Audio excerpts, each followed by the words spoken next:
Ciao amici di Drive e benvenuti in questo nuovo video.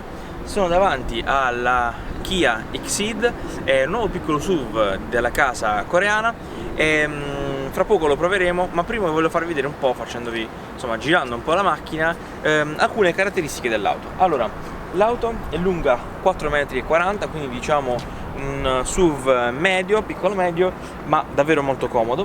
È larga 1,80 m circa e alto 1,50 m. Allora, le dimensioni sono sinonimo quindi anche di comodità all'interno, infatti poi vedremo.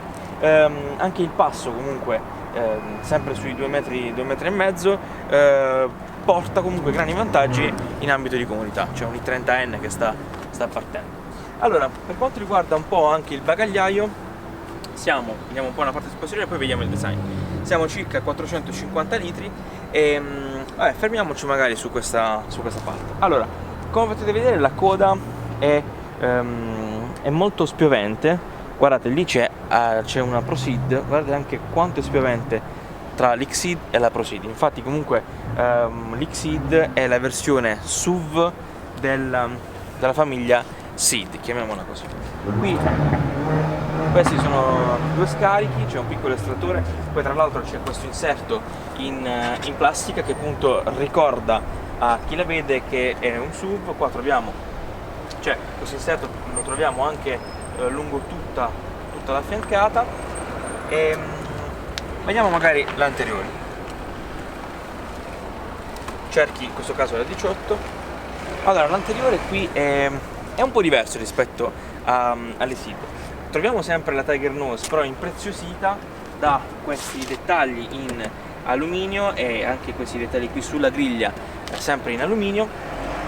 E perché dico diversa? Perché di solito, come magari, ecco, scusa Carlo, inquadra la ProSeed, diciamo il faro è unico, un unico pezzo, chiamiamolo così, mentre qui c'è questa specie di baffetto, questa specie di rientranza che le dona un tocco un po' più giovanile, un po' più, insomma, diverso rispetto alle altre della famiglia Ceed. Ma adesso la vado a guidare.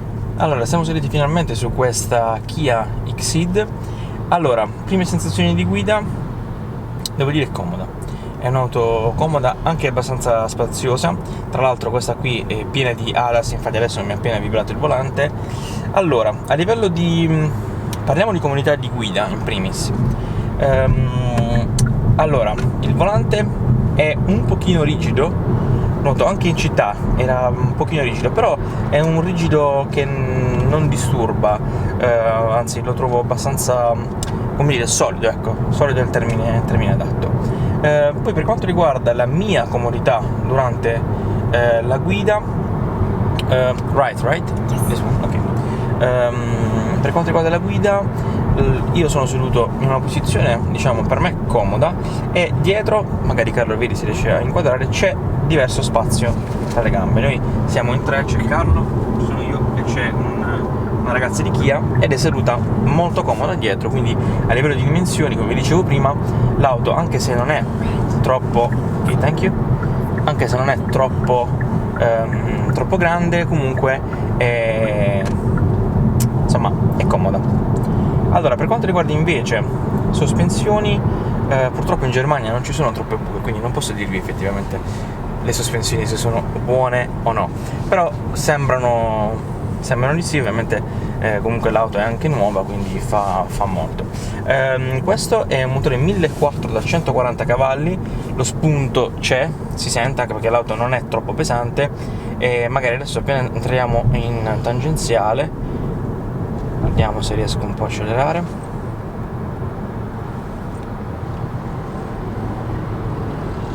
Ok, ora sta andando sesta marcia, accelero un po', l'auto scala e c'è un'ottima ripresa, scalata di una marcia, sì, c'è una buona ripresa.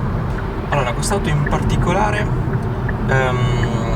è molto accessoriata, che qua Kia strizza l'occhio alla tecnologia. Infatti troviamo un monitor qui da 10 pollici in largo, mentre nelle Kia precedenti comunque era più piccolo il monitor. E troviamo qui, per la prima volta, non voglio errare, ma per la prima volta su una Kia, quindi o meglio personalmente la prima volta che lo vedo su una Kia, un monitor qui da 12 pollici davanti a me, in cui ci sono insomma diverse informazioni di guida, quindi tutti i vari settaggi, le varie modalità, ok, left, le varie modalità di guida, quindi posso andare a utilizzare. Tra l'altro posso vedere rispecchiato non totalmente anche il navigatore, quindi davvero molto molto comodo. Infatti in questa situazione questo piccolo test drive mi sta aiutando molto, perché tra parlare e guidare non posso anche seguire le indicazioni. Quindi dicevo, come primo test drive, come prima prova, mi piace molto. Abbiamo già guidato altre Kia, per esempio la Stonic, che è un piccolo SUV, però è comunque un piccolo SUV e si sente, mentre questo qui, come diciamo, penso sia tipo, se vogliamo paragonarlo ad altre case, una GLA, oppure una T-Roc, casa Volkswagen, è comoda, ragazzi, veramente, io l'apprezzo. Per quanto riguarda invece i freni, non vi posso dire nulla al momento, perché non ho fatto treni d'emergenza, né posso farle, nulla. Vi ho già detto degli ADAS, infatti l'auto praticamente sta guidando da sola, sta curvando da sola, io non sto facendo nulla, sento vibrare il volante. Ovviamente questa è un'auto sì da lunghi viaggi, ma è un'auto anche da città, quindi come si comporta in città. Allora, per quanto riguarda la visibilità, vi dico, è una buona visibilità dietro comunque è un po' piccolino, però riesco tranquillamente a vedere insomma quello che c'è dietro. Forse non riesco magari a parcheggiare al meglio, ma avendo comunque i sensori, e penso anche la telecamera non l'abbiamo ancora provato, ma nel caso lo diciamo dopo, non c'è problema nel parcheggiare. Per quanto riguarda invece la visibilità vera e propria, anche nella parte anteriore vedo tutto a 180 gradi, quindi non c'è il problema del montante che magari è troppo grande, anzi la dimensione diciamo molto, molto normale. Anche qui lo specchietto non mi reca disturbo, perché in alcune auto lo specchietto arriva così in basso che quasi non vedo nulla, quindi come visibilità devo dire che è davvero buona. Per quanto riguarda invece la maneggevolezza in città, Francoforte è una città molto grande, quindi maneggevolezza è un po' diciamo un parolone quasi inutile in questa città, però vi dico che prima all'interno dello stand di Kia abbiamo fatto una piccola chicane e nonostante comunque fosse abbastanza larga, sono sincero, non era troppo stretta, però l'auto si è comportata davvero molto bene, sapevo perfettamente dove fossero gli angoli dell'auto, quindi ho la consapevolezza della dimensione dell'auto, che con macchine del genere al giorno d'oggi è sempre un po' più difficile. L'auto ha un cambio 7 marce, faccio un po' più avanti perché non vedo il semaforo, ok.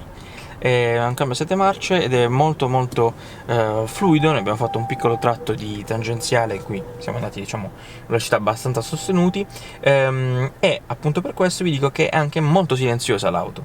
Calcolate che appunto a 100 km/h più o meno veramente sembrava di stare forse a 60 con la macchina mia.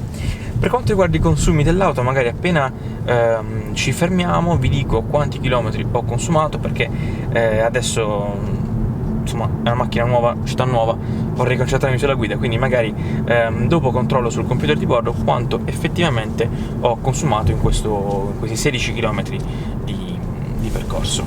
Stavo venendo un po' in consumi e adesso sto andando a 50 km/h in quinta marcia e l'auto stava consumando sui 3 litri per 100 km, quindi è un ottimo consumo. Ovviamente sto andando tranquillo, quindi non è una guida cittadina. Tra l'altro poi ho notato anche che a circa 90 km/h l'auto consumava circa 5 litri per 100 km, quindi come consumo, nonostante comunque sia un motore 1.4 ma sia un 140 cavalli, i consumi sono buoni, comunque insomma l'auto consuma poco per i miei gusti, insomma. Allora, come vi ho fatto vedere, insomma, l'auto la ritengo un'auto comunque molto comoda sia in città che anche nei lunghi viaggi.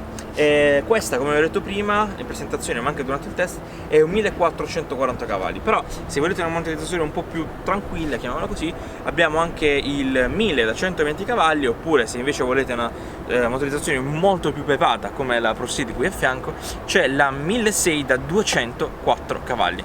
Sicuramente volerà. Per quanto riguarda invece i diesel, quelli che ho detto prima sono a benzina, troviamo 1600 da 115 e 135 cavalli. Manca una motorizzazione elettrica, comunque ibrida, ma il W ibrida plug-in, chissà se magari arriverà in futuro.